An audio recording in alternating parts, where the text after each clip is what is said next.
مساء النور عليكم، اموركم هانيه. نتمنى يا ربي نلقاكم هذا الفيديو في احسن الاحوال، تكونوا كلكم بخير وعلى خير. اليوم ان شاء الله غادي نشارك معكم في هذا الفيديو هاد الفطائر كيجيو رائعين بعجين قطني خفيف، غادي يوليو معتمدين عندكم ناجحين من اول تجربه. انا هنايا شاركت معكم غير الفطائر، هذا فطير كنت دايره عند ماما، كانوا جايين عندها شي ناس وصوبت كلشي وجيتو معايا لعندها. كنتمنى ان شاء الله يعجبكم. عجبتكم شي حاجه وبغيتوني نشاركها معكم في هذا الفطور فمرحبا على الراس والعين. خليو لي لي كومونتير ولي جيم ديالكم.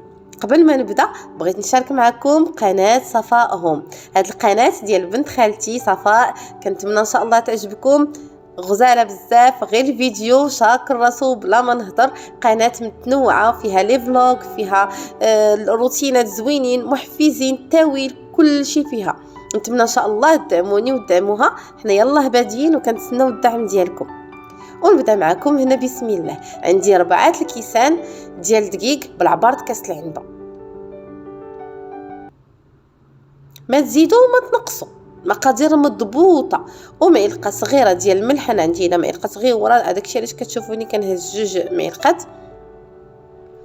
عندي هنا واحد تقريبا معلقه ونص ديال الخميره حبوب، مع المعلقه الثانيه ما عمرتهاش بزاف، غير معلقه ونص كافيه ديال الخميره حبوب. الا كانت عندكم خميره معجونه ديروها. وعندي هنايا تقريبا واحد المعلقه ونص ديال سنيده.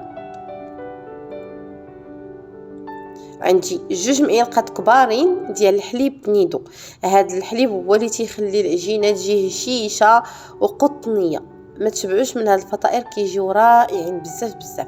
وعندي 4 كاس ديال الزيت، كنعبر كلشي انا بكاس العنبه.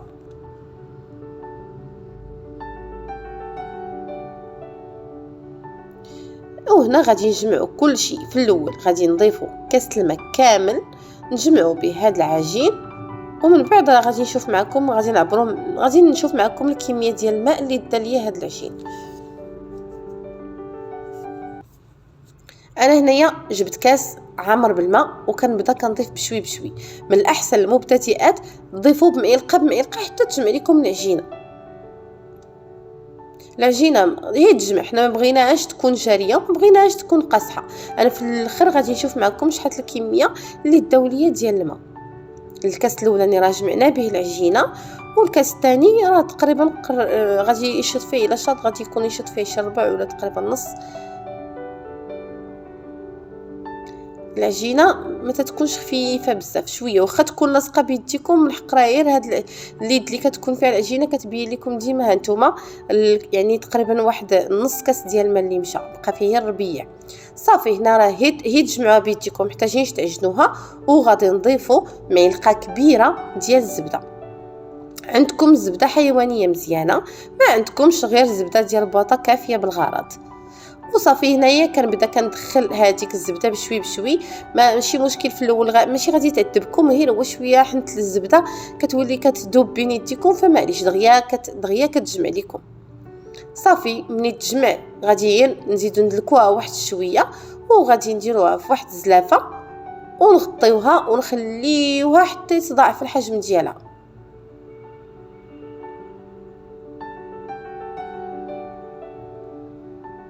هنا من بعد ما تضاعفت ممكن تخليوها اكثر، ماشي مشكل. تقريبا هنا واحد ساعه الا ربع ولا ساعه ديال المكانه، ما تتصاوبوا حاجات اخرين الا كنتو بيديروا حاجات حلوه ولا شي حاجه. هذه سهله ما فيهاش تماره، واهم حاجه كتجي زوينه. شوفوا العجينه كي مطلوقه خفيفه بديك الزبده كتجي رائعه. صافي هنايا غادي نقسمها على 2 وغادي نقرصها وغادي نشكل بها مربعات. ما تحتاجوش ديروا كاع المدلك، غير بيديكم العجينه راه سلسه معكم، ما دغيا كطع بين يديكم خامره، ما تحتاجوش نهائيا. وغادي نبغيوهم يكونوا شي شويه غلاضين، ما يكونوش رقاقين بزاف وما يكونوش ثاني غلاضين، يكونوا عامرين بالبابا، ما بين موين. كيف كتشوفوا راه غير بيديا، ما محتاجاش انني كاع ندير المدلك غادي يرققها لكم بزاف، يعني غير يديكم راه كافيه. وغادي نجيب واحد القطعه. بغيتو ديروهم على شكل دي برجر صغيورين ممكن، بغيتو ديروهم هكا انا درتهم على شكل مربعات. المهم العجينه ممكن ديروا منها مربعات هكا، فطائر يكونوا محشيين هكا، وممكن ديروا فيهم دي برجر حتى هما كيصدقوا زويونين بزاف بزاف. صافي هنايا غادي نعاود هنا نقرصهم شويه. هانتوما الا بغيتو ديروها برجر كتعاودوا غير كتكوروا العجينه صافي وكتحطوها وتخليوها. ضروري خمروا واحد ربع ساعه، ضروري الا بغيتوهم ينجحوا ضروري خمروا واحد ربع ساعه. ومن بعد غادي ندوز معكم هنايا باش غادي ندهنهم.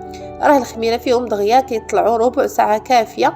غادي ندهنهم بصفار بيضه، نخلط مع شويه ديال الخل وندخلهم الفران. الفران خصو يكون سخون.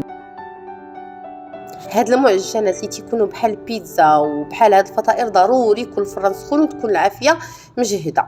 ها نتوما شوفوا كيفاش كيجيو مسفجين، عرفتي زوينين بزاف بزاف، ما غلاضيينش بزاف ما رققش تاني بزاف وقطنيين. غادي يعجبكم انا اكيده.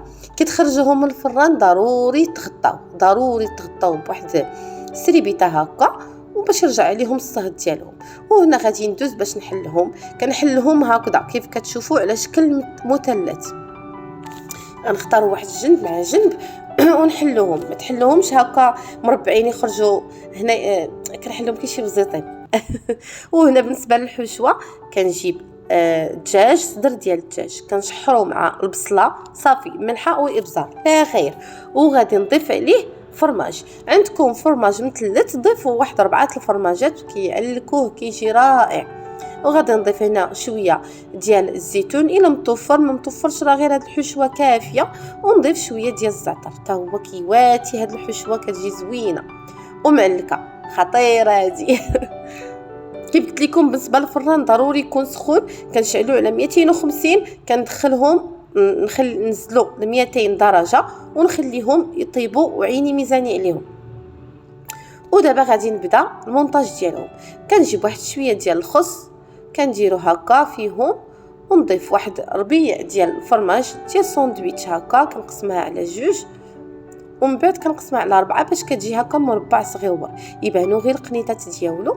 وكندير الحشوه حيت كتكون فيها الفرماج كتكفيكم من اي عدد. المهم واخا ديروا عدد كتير كتكفي صافي. كيجيو هكذا كيف شي بزيطين، كيجيو زويونين بزاف بزاف، غادي يعجبوكم. اهم حاجه مذاقهم رائع قطنيين. وليداتكم غادي يعجبوهم. انا ولدي ولا بغاهم قال لك يديهم من المدرسه يوميا.